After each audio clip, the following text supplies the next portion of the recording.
मेरे प्यारे भाई एवं बहनों, गायत्री ऑनलाइन क्लासेस में आपका स्वागत है। मैं हूं रंजीत। उम्मीद कर रहा हूं कि आप लोग स्वस्थ होंगे, मस्त होंगे और अपने पढ़ाई में सुचारू रूप से लगे होंगे। हम बिल्कुल स्वस्थ हैं। आज हम लोग पढ़ने वाले हैं न्यूटन के गति के नियम। न्यूटन के गति के नियम आज हम लोग पढ़ते हैं। न्यूटन ने 1687 ईस्वी में प्रिंसिपिया नामक एक पुस्तक लिखा था। कितने ईस्वी में? 1687 ईस्वी में प्रिंसिपिया नामक एक पुस्तक लिखा था। उसी पुस्तक में गति से संबंधित 3 नियम दिया था। कितना नियम दिया था मेरे प्यारे भाइयों? 3 नियम दिया था। उसी नियम को ही हम कहते हैं गति के नियम। न्यूटन के गति के नियम। न्यूटन के गति के नियम, पहला को हम क्या कहते हैं? गति के प्रथम नियम, गति के द्वितीय नियम, गति के तृतीय नियम। आज हम लोग न्यूटन के गति के नियमों के बारे में हम लोग पढ़ेंगे। चलिए शुरू करते हैं। न्यूटन का गति के नियम, Newton's law of motion. Sir Isaac Newton ने प्रिंसिपिया नामक एक पुस्तक लिखा। कौन सा पुस्तक था मेरे प्यारे भाइयों? प्रिंसिपिया नामक एक पुस्तक लिखा, जिसका प्रकाशन 1687 ईस्वी में हुआ था। जिसका कब हुआ था मेरे प्यारे भाइयों? 1687 में उसको पब्लिश किया गया। इस पुस्तक में गति से संबंधित 3 नियमों का प्रतिपादन किया गया था। कितना नियम थे मेरे प्यारे भाई? 3 नियमों का प्रतिपादन किया गया था, जिसे न्यूटन का गति के नियम कहते हैं। जिसे न्यूटन के गति के क्या कहते हैं? नियम कहते हैं। तो वो 3 को नियम कौन सा है? तो गति के प्रथम नियम, गति के द्वितीय नियम, गति के तृतीय नियम। प्रथम नियम को first law of motion, second law of motion, third law of motion. तो हम लोग आज पढ़ेंगे गति के प्रथम नियम के बारे में। क्या पढ़ेंगे मेरे प्यारे भैया? गति के प्रथम नियम के बारे में बहुत ही बेहतरीन ढंग से पढ़ेंगे। चलिए हम लोग गति के प्रथम नियम के बारे में हम लोग पढ़ते हैं। कब किया था? तो 1687 में। कौन सा पुस्तक था? गति के नियम का वर्णन किस पुस्तक में किया गया है मेरे प्यारे भैया? तो प्रिंसिपिया नामक पुस्तक है। तो न्यूटन के प्रथम गति नियम को पढ़ते हैं। गति के प्रथम नियम, गति के प्रथम नियम, फर्स्ट लॉ ऑफ मोशन। इस नियम के अनुसार यदि कोई वस्तु विरामावस्था में है तो विरामावस्था में रहना चाहती है, और एक समान गति की अवस्था में है तो एक समान गति की अवस्था में रहेगी, जब तक उस पर कोई बाह्य बल कार्य ना करे। बाह्य बल मतलब बाहरी से कोई, जब तक उस पर बल नहीं लगाएंगे तब तक उसके स्थिति में कोई परिवर्तन नहीं रहेगा। यदि गति में है तो गति में रहना चाहेगी, और विराम में है तो क्या रहना चाहेगी मेरे प्यारे भाइयों? विराम में रहना चाहती हैं। तो आइए इसको पढ़ते हैं। इस नियम के अनुसार, इस नियम के अनुसार, इस नियम के अनुसार यदि कोई वस्तु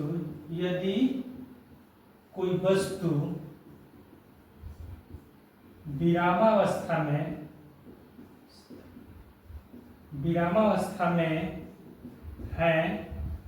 तो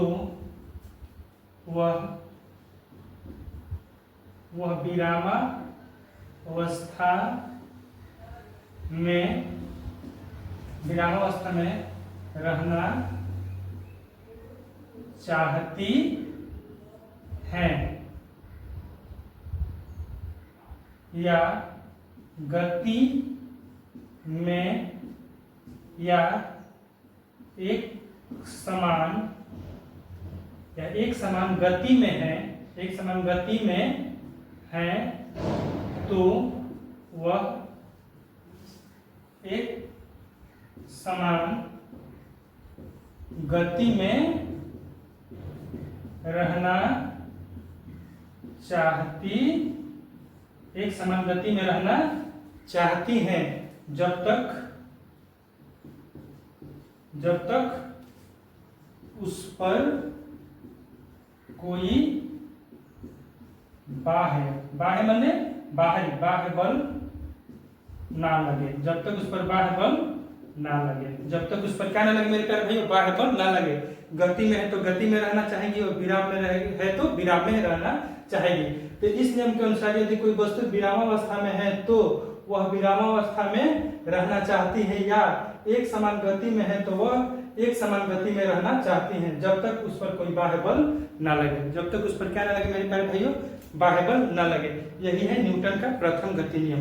अब यही से हमें बल की क्या निकलती है, परिभाषा निकलती है। देखिए बल जब तक उस पर कोई बाह्य बल न लगे, यदि उसकी स्थिति में कोई परिवर्तन नहीं होगा, तो स्थिति में परिवर्तन करने के लिए हमें क्या चाहिए, बल चाहिए।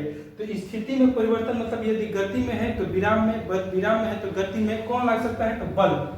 तो बल क्या है मेरे प्यारे भाई, बल वह भौतिक कारक है जो किसी वस्तु की स्थिति बदल देता है या बदलने की कोशिश करता है, वही क्या होता है, बल होता है। तो न्यूटन के प्रथम गति नियम से यही से हमें क्या निकलता है, बल का परिभाषा निकलता है। तो न्यूटन के प्रथम गति, न्यूटन का प्रथम गति के नियम से बल का परिभाषा मिलता है। बल का परिभाषा मिलता है। क्या मिलता है मेरे प्यारे भाइयों, बल का परिभाषा मिलता है। याद रखना, यहां से ही हमें क्या मिलता है, बल का परिभाषा मिलता है। कि देखिए इस नियम के अनुसार यदि कोई विराम में है तो विराम में रहेगा और गति में है तो गति में रहेगा, जब तक उस पर कोई बाह्य बल कार्य न करे। जब तक उस पर कोई बाह्य बल कार्य न करे, तो बाह्य बल काम करेगा तो गति में है तो विराम में ला देगा, विराम में है तो क्या ला देगा, गति में ला देगा। तो यही से हमें क्या मिलता है, बल का परिभाषा मिलता है कि बल वह भौतिक कारक है जो किसी वस्तु की स्थिति क्या करता है, परिवर्तित कर देता है, परिवर्तन करने की कोशिश करता है। तो न्यूटन के प्रथम गति के नियम से हमें क्या निकलता है, क्या मिलता है मेरे प्यारे भाइयों, तो बल का परिभाषा मिलता है। गति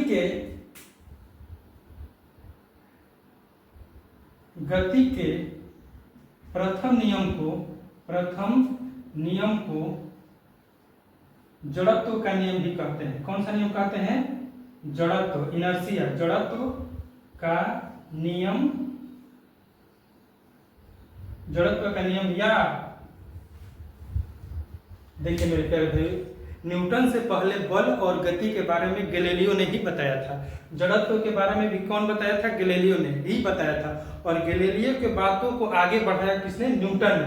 तो इसे न्यूटन ने ही गति की, मतलब कि न्यूटन, गैलीलियो के बातों को कौन पहुंचाया, न्यूटन ने।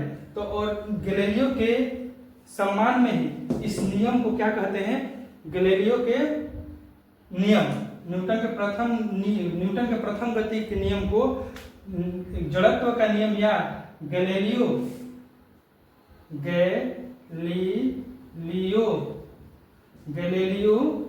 का नियम कहते हैं। गति के प्रथम नियम को जड़त्व का नियम या गैलीलियो का नियम भी कहते हैं। गैलीलियो का नियम भी कहते हैं। क्यों कहते हैं मेरे प्यारे भाइयों, कि न्यूटन से पहले गति, बल और जड़त्व के बारे में किसने बताया था, तो गैलीलियो ने ही बताया था। जिसके कारण उनके सम्मान में न्यूटन के प्रथम गति नियम को जड़त्व का नियम या गैलीलियो का नियम, मतलब गैलीलियो के सम्मान में ही इस प्रथम नियम को गैलीलियो का नियम कहा गई थी। न्यूटन के प्रथम गति के नियम को गैलीलियो का नियम कहते हैं। क्या कहते हैं मेरे प्यारे भाइयों, तो गैलीलियो के सम्मान में न्यूटन के प्रथम गति नियम को गैलीलियो का नियम भी कहते हैं। क्या कहते हैं मेरे प्यारे भाइयों, गैलीलियो का। तो यहाँ से हमें जड़त्व के बारे में क्या करना है, पढ़ना है। जड़त्व क्या होता है मेरे प्यारे भाइयों, उम्मीद कर रहे हैं कि न्यूटन के प्रथम गति नियम को आप लोग बेहतरीन ढंग से समझ चुके होंगे। क्या होता है कि कोई वस्तु विराम में है तो विराम में रहना चाहती है, या एक समान गति में है तो गति में रहना चाहती है, जब तक उस पर कोई बाह्य बल कार्य न करे। न्यूटन का प्रथम गति नियम से हमें बल की परिभाषा मिलती है। न्यूटन का प्रथम गति के नियम को जड़त्व का नियम या गैलीलियो का नियम भी कहते हैं, क्योंकि गैलीलियो ने ही बल और गति के बारे में सबसे पहले वर्णन किया था। लेकिन उनके बातों को आगे कौन लेके आया, बेहतरीन ढंग से न्यूटन ने। अब हम लोग पढ़ेंगे जड़त्व।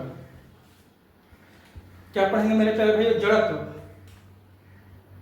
न्यूटन के प्रथम गति नियम के एग्जाम्पल को हम लोग पूरा जब जड़त्व पढ़ेंगे, जड़त्व में दो प्रकार के होते हैं, गत्यात्मक जड़त्व और गति का जड़त्व और विराम का जड़त्व। उनका जो एग्जाम्पल होगा वो न्यूटन के पहला गति नियम के पूरे एग्जाम्पल हो जाएगा। आइए हम लोग पढ़ते हैं जड़त्व। क्या पढ़ना है मेरे प्यारे भैया? जड़त्व। जड़त्व, इनर्शिया, इनर्शिया, ये क्या है मेरे प्यारे भाइयों? ये वस्तु का गुण है। ये वस्तु का क्या है? जड़त्व क्या है? वस्तु का गुण है। यह गुण क्या है? तो यदि कोई वस्तु विराम में है तो विराम में रहना चाहता है, और गति में है तो क्या रहना चाहता है? गति में रहना चाहता है।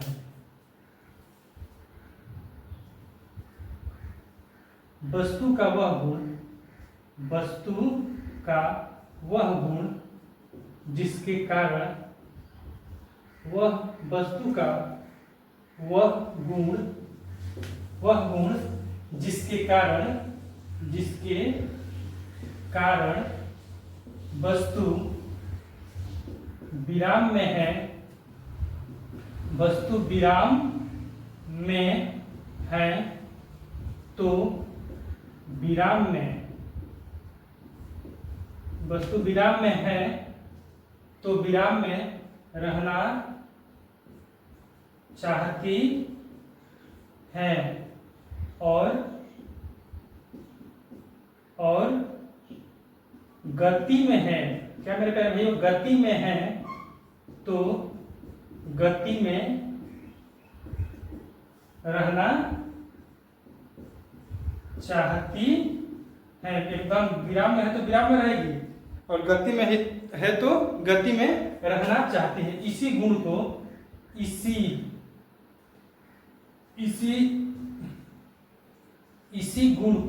इसी गुण को जड़त्व कहते हैं। क्या कहते हैं? जड़त्व कहते हैं।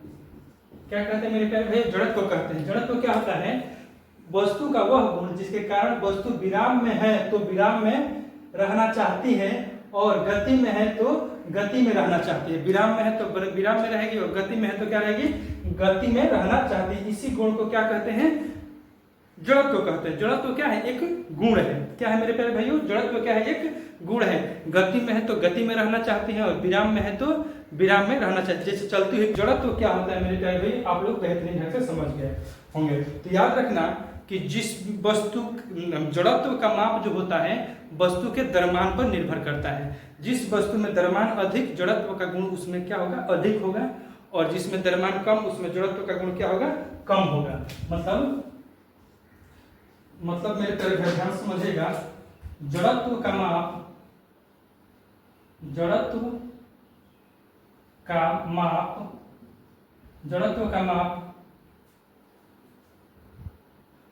का माप वस्तु के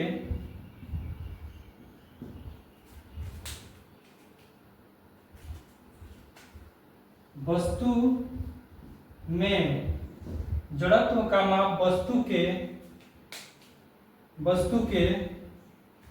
द्रव्यमान पर निर्भर,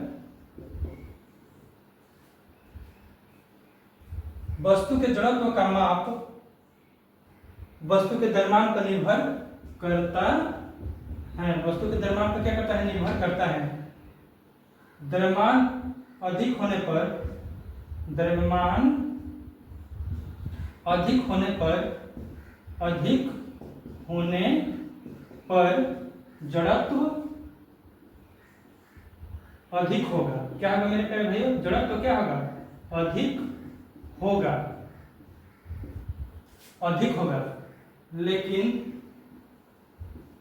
लेकिन द्रव्यमान कम होने पर, बताइए मेरे प्यारे भाई, द्रव्यमान कम होने पर जड़त्व क्या होगा? जड़त्व कम होगा। जड़त्व क्या होगा? कम होगा। याद रखना कि जिसका द्रव्यमान अधिक होगा उसका जड़त्व क्या होगा? अधिक होगा। जिसका द्रव्यमान कम होगा, मेरे प्यारे भाई याद रखिएगा, जिसका द्रव्यमान कम होगा उसका जड़त्व कम होगा, जिसका द्रव्यमान अधिक होगा उसका जड़त्व भी क्या होगा? अधिक होगा। आइए हम लोग एग्जाम्पल से समझते हैं।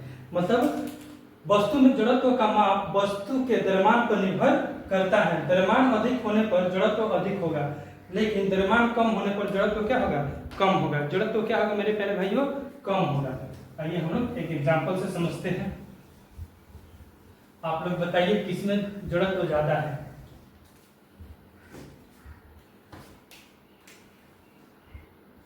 जड़त्व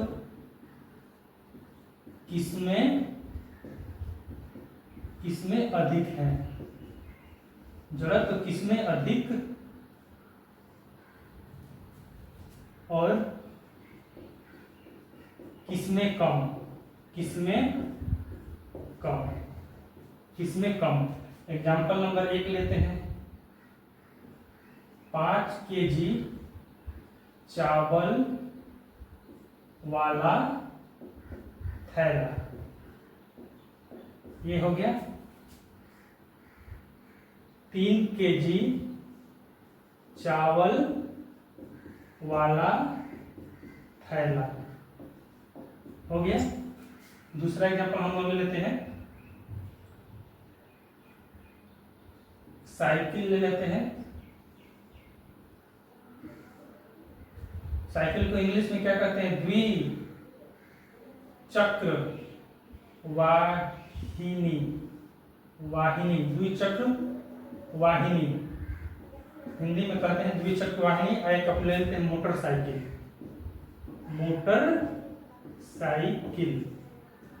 अब बता दो मेरे प्यारे भाइयों।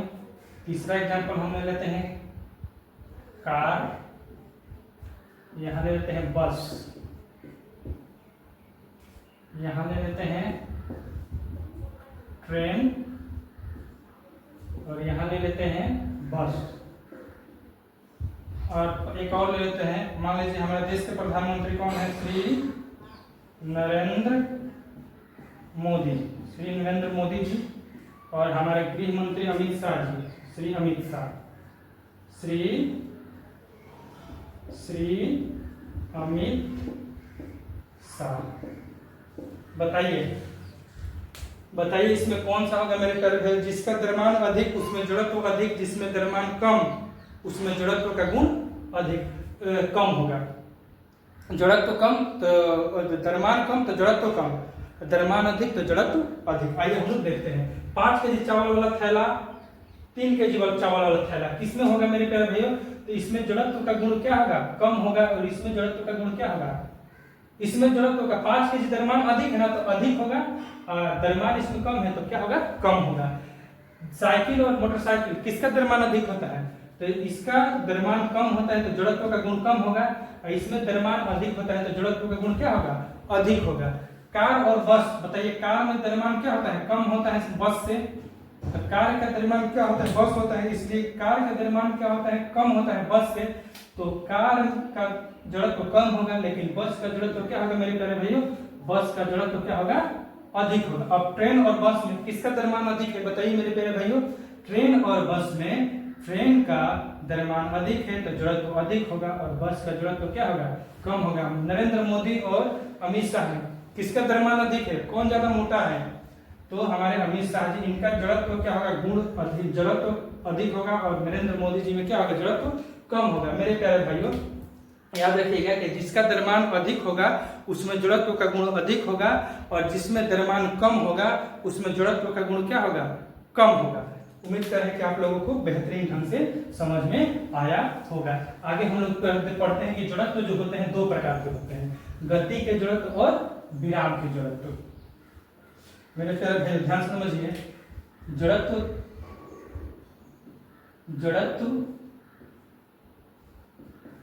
2 प्रकार के होते हैं।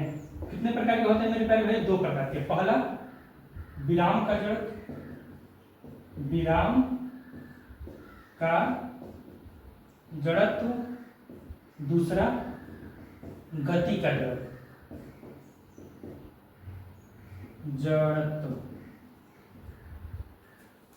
Inertia of rest, inertia of rest, inertia of inertia of motion, inertia of motion, inertia of motion. तो विराम का जड़त्व क्या होता है, गति का जड़त्व क्या होता है। विराम का जड़त्व क्या होता है मेरे प्यारे भाइयों, कि जिस जड़त्व के कारण वस्तु विरामावस्था में रहना चाहती है, जिस जड़त्व के कारण वस्तु विरामावस्था में रहना चाहती है उसे विराम का जड़त्व कहते हैं। जिस जड़त्व के कारण वस्तु एक समान गति अवस्था में गत्यावस्था को बनाए रखना चाहती है उसे हम गति का जड़त्व कहते हैं। विराम का जड़त्व मतलब जिस जड़त्व के कारण वस्तु विरामावस्था में रहना चाहती है उसे विराम का जड़त्व कहते हैं। गति का जड़त्व जिस जड़त्व के कारण वस्तु एक समान गति को बनाए रखना चाहती है, एक समान गति की अवस्था में रहना चाहती है, उसे हम क्या कहते हैं, विराम, गति का जड़त्व कहते हैं। आइए हम लोग पढ़ते हैं विराम का जड़त्व।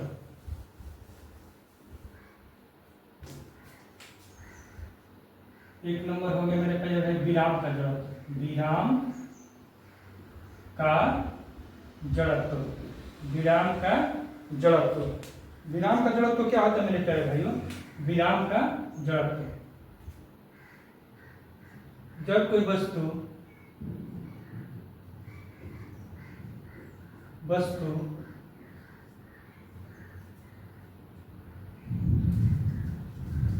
जिस जड़त्व के कारण, जिस जड़त्व के कारण, जिस जड़त्व के कारण कोई वस्तु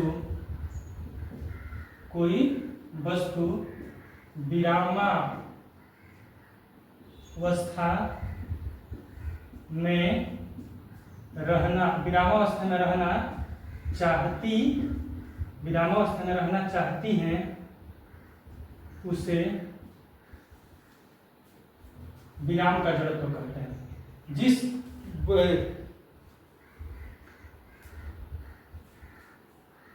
जिस जड़त्व के कारण कोई वस्तु विरामावस्था में रहना चाहती है उसे विराम का जड़त्व कहते हैं। क्या कहते हैं मेरे प्यारे भाई, विराम का जड़त्व कहते हैं। उसे हम विराम का जड़त्व कहते हैं। उसे क्या कहते हैं मेरे प्यारे भाई, विराम का जड़त्व कहते हैं। दूसरा गति का जड़त्व, गति का जड़त्व क्या होता है मेरे प्यारे भाई, गति का जड़त्व क्या होता है मेरे प्यारे भाइयों, जिस जड़त्व के कारण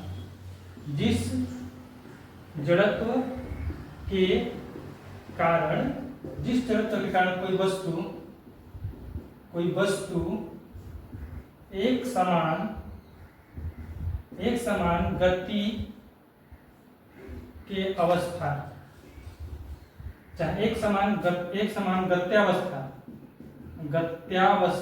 गति की अवस्था को ही गत्यावस्था, एक समान गत्यावस्था में रहना चाहती हैं, एक समान गत्यावस्था में रहना चाहती हैं, उसे गति का जड़त्व कहते हैं।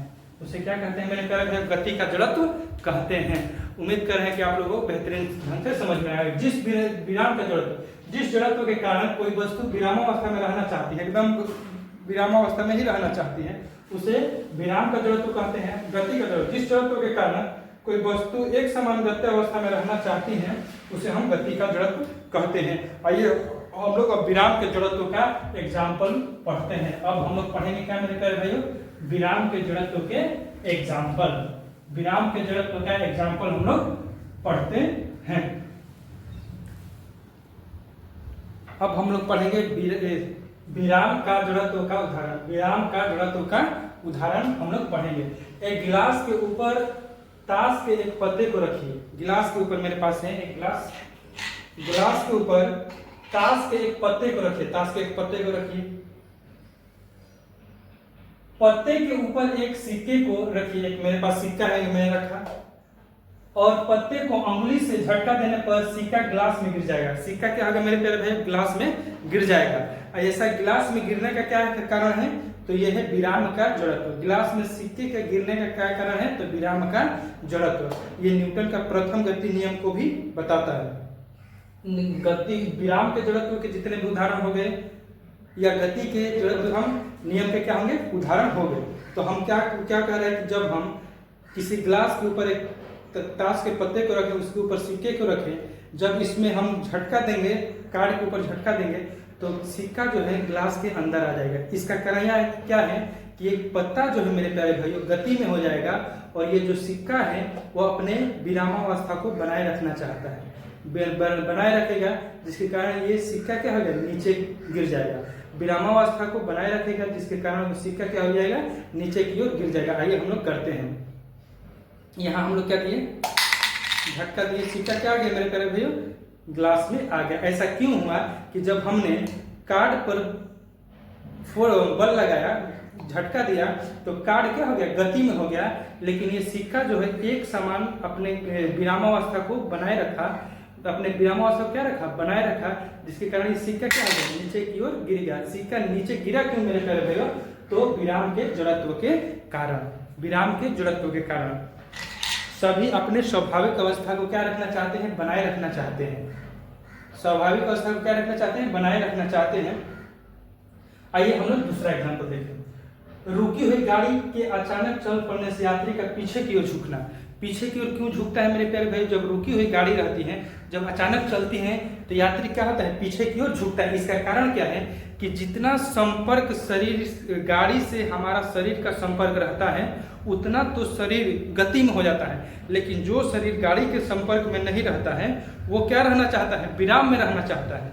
वो क्या रहना चाहता है, विराम में रहना चाहता है, जो गति का क्या करता है, विरोध करता है, जिसके कारण हमारा शरीर क्या हो जाता है, पीछे की ओर झुक जाता है। क्यों, क्योंकि वो गति का क्या कर रहा है, विरोध कर रहा है। वो अपनी स्वाभाविक अवस्था मतलब ये अपना विरामावस्था को बनाए रखना चाहता है। ऊपर वाला भाग जैसे नीचे वाला जितना भाग है वो क्या हो गया, गाड़ी के संपर्क में है तो वो गति में हो गया, लेकिन जो ऊपर वाला भाग है वो गाड़ी के संपर्क में नहीं है, जिसके कारण वो क्या रहना चाहता है, विराम में रहना चाहता है, और गाड़ी क्या हो गया, गति में।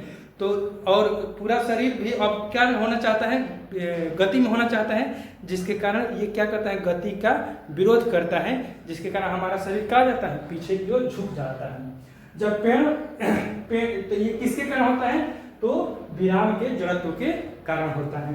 पेड़ पौधे की टहनियों को हिलाने पर फूल या पत्तियों को गिरना। जब पेड़ पौधे की टहनियों को हम हिलाते हैं तो जो टहनियां होती हैं वो तो गति में हो जाती है, लेकिन उन पर लगे पत्ती, फूल, फल वो क्या रहना चाहते हैं, विराम में ही रहना चाहते हैं, जिसके कारण गति में टहनियां आ जाती हैं। गति में क्या देते हैं, टहनियां आ जाती हैं, लेकिन ये क्या में रहना चाहती हैं, विराम में रहना चाहती हैं, जिसके कारण ये क्या होते हैं, झड़ने लगते हैं। ये गति का क्या करते हैं, विरोध करते हैं, और ये अपनी स्वाभाविक अवस्था मतलब विरामावस्था को बनाए रखना चाहते हैं, जिसके कारण फूल और फल, पत्तियां क्या होते हैं, गिरने लगते हैं। छड़ी के प्रहार द्वारा दरी की धूल का झड़ना। धूल का झाड़ना, जब दरी को हम धूल से झाड़ते हैं तो दरी क्या होने लगता है मेरे प्यारे, गति में हो जाता है। दरी क्या हो जाता है, गति में, लेकिन धूल कण क्या रहना चाहता है, विराम में ही रहना चाहता है, जिसके कारण धूल कण कहाँ जाता है मेरे प्यारे, नीचे की ओर गिरने लगता है। नीचे की ओर क्या होता है, गिर जाता है, जिसके कारण हमारा दरी क्या हो जाता है, साफ हो जाता है। तो ये जो भी एग्जाम्पल है मेरे प्यारे भाइयों विराम के जड़त्व के उदाहरण है, और इसे हम गति के प्रथम नियम का भी उदाहरण कह सकते हैं, क्योंकि न्यूटन के प्रथम गति के नियम को जड़त्व का नियम भी कहते हैं। ये सब जो है न्यूटन के प्रथम गति के नियम का उदाहरण है। अब हम लोग पढ़ेंगे गति का जड़त्व। क्या पढ़ेंगे मेरे प्यारे भाइयों, गति का जड़त्व। चलिए हम लोग पढ़ते हैं गति का जड़त्व। आइए हम लोग गति का जड़त्व का उदाहरण देखते हैं। गति के जड़त्व का उदाहरण देखते हैं।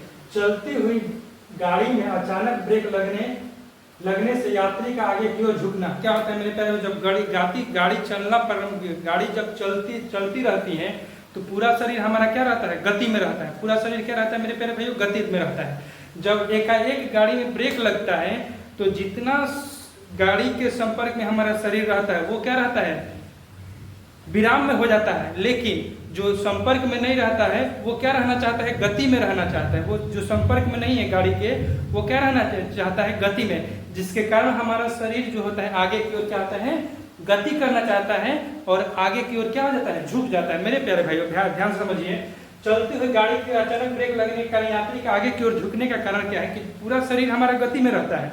तो जो मान लीजिए गाड़ी के संपर्क में है, तो गाड़ी में जब ब्रेक लगा तो जो शरीर गाड़ी के संपर्क में है वो क्या होता है मेरे प्यारे भाइयों, जो गाड़ी के संपर्क में वो तो गाड़ी के साथ ही विरामावस्था में चलना प्रारंभ कर देता है। लेकिन जो ऊपर वाला जो हिस्सा है जो गाड़ी के संपर्क में नहीं है वो क्या करना चाहता है, अभी गति ही करना चाहता है, जिसके कारण वो आगे की ओर क्या होता है झुक जाता है, वो विराम में नहीं आना चाहता है, जिसके कारण वो क्या करता है मेरे प्यारे भाई आगे की ओर झुक जाता है। उम्मीद करें कि आप लोगों को समझ में आया होगा।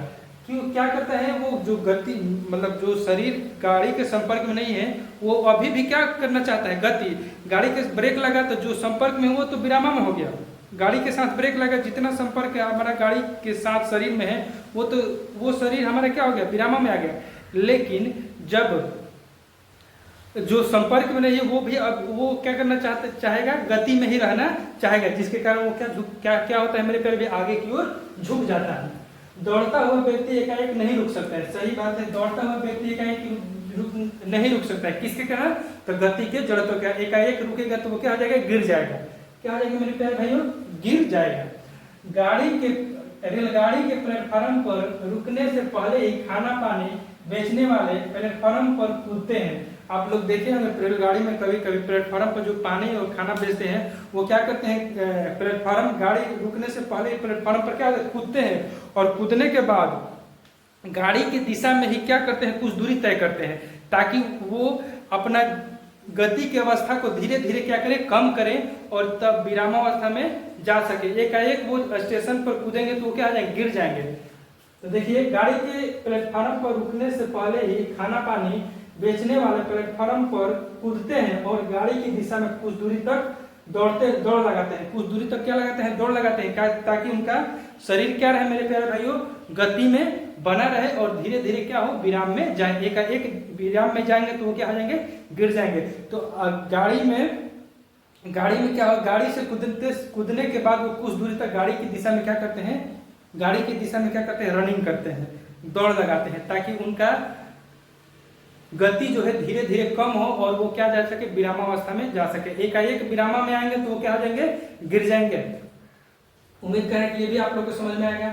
अब देखिए जब हम रेलगाड़ी एक समान वेग से चलेगा और जब हम किसी गेंद को ऊपर उछालेंगे तो गेंद हमारे हाथ में ही आके रुकेगा, मेरा गेंद ही हमारे हाथ में ही आके ही क्या होगा गिरेगा। इसका कारण क्या है, ध्यान से समझिए कि गेंद और जो व्यक्ति है उसका क्षैतिज वेग क्या है समान है, गेंद और व्यक्ति का क्षैतिज वेग क्या है समान है। अब ध्यान से समझते हैं, हम लोग पढ़ते हैं। एक समान वेग से चलती रेलगाड़ी में ऊपर की ओर उछाली गई गेंद उछालने वाले के हाथ में ही लौट आती है, उछालने वाले के हाथ में ही क्या आती है लौट आती है।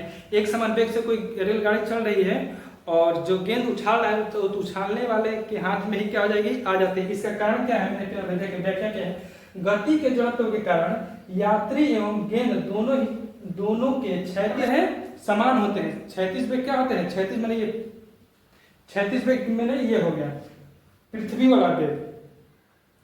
अतः गेंद उछालने के बाद भी सदैव यात्री के हाथ के ऊपर ही रहता है, यात्री के हाथ के ही ऊपर क्या होता है रहता है और नीचे आने पर उसके हाथ में ही आ जाता है, उसके हाथ में ही क्या आ जाता है। उम्मीद कर रहे हैं कि आप लोगों को बहुत ही बेहतरीन ढंग से समझ में आया होगा।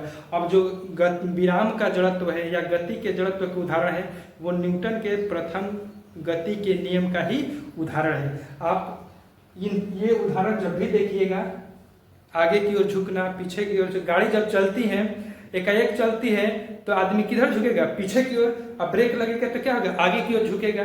इसका कारण क्या है, हमने देखा कि इसका कारण क्या है।